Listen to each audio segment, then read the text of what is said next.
Hello everyone, welcome to English Shorthand classes. Exercise 83. Get ready. Start.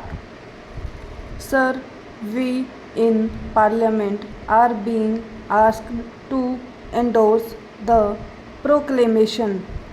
At the same time, we have not been furnished with the report which the Governor had sent to the President.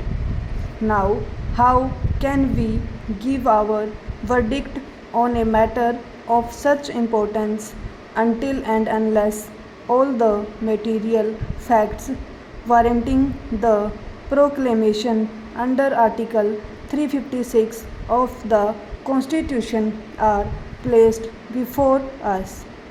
Yesterday, the Honorable the Home Minister said that this report contained only certain facts and figures with regard to the party positions in the dissolved Andhra Assembly. In that case, what is the objection to placing that report before us? It would not give us anything particularly new except certain arrangement of figures made by the Governor of Andhra with a view to advising the President as to the course he should take. We submit that this report contains something else. It was the duty of the government to place the entire report before us for the closest possible scrutiny and the most meticulous examination by members of this House and of the other House, because this report lies at the bottom of the whole thing as far as the constitutionality of the action of the President is concerned. Therefore, I submit that a fiat of the executive is sought to be endorsed by Parliament without telling us the grounds on which that fiat had been exercised constitutionally. This is improper. Then, sir, the President also says that he had considered other information received by him. We have not been told yet as to what was this other information, neither have we been told about the source of such information. I do not know exactly on what basis the President applied his mind to the subject. We know that we cannot make any reflection on the President. He is a very wise man and wiser still by virtue of the occupation of the presidency, but I think we can call in question whether his mind had been rightly applied in a matter of such great importance and national concern. Our contention is that the President has not been in a position to apply his mind fairly and squarely to this subject because the report which had been submitted to him had been perverse, distorted, and false. Our contention also is that the other reports which had been submitted to him are not fully objective and truthful. This we are in a position to say all the more because if the case for the government was so foolproof, Dr. Katju would have been the last person to withhold his report from us.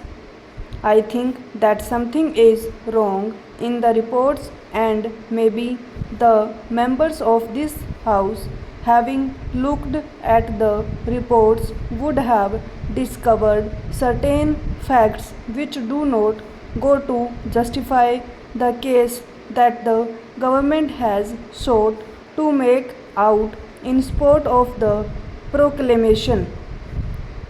Apprehending such a possibility, I think Dr. Katju has thought it wise to withhold this report from the House. Having done it, he asks us to endorse almost blindfold a measure which is described as undemocratic even by certain members of the Congress party. Many constitutional points have been touched.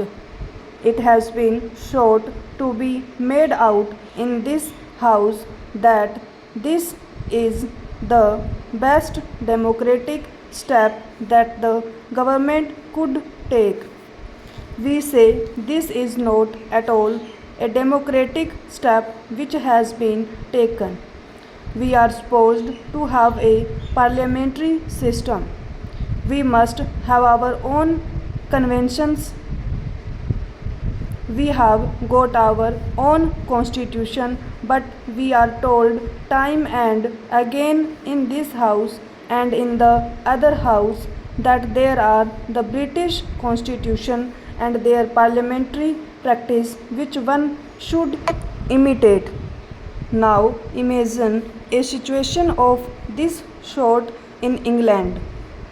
Would the Crown have taken such a measure at all if a certain party had been voted out of office by the opposition? I think in a comparable situation there the king would have inevitably called the leader of the opposition to explore the possibilities of forming a government. Without doing it, he would have never taken recourse to extraordinary measures like this. If this method had been resorted to in the United Kingdom, a serious constitutional crisis affecting not merely the internal politics of the parliament but the political life outside would have ensued. In France, for instance, there are many parties. No party by itself enjoys an absolute or a comfortable majority. What happens there?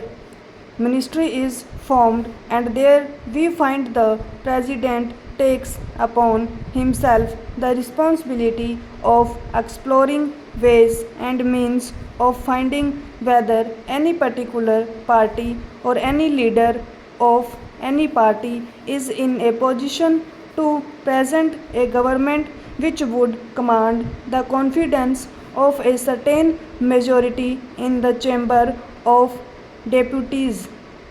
Without resorting to that objective test, he does not take recourse to extraordinary measures. In the present case, I say this objective test has not been at all applied. One may or may not have certain feelings. Stop.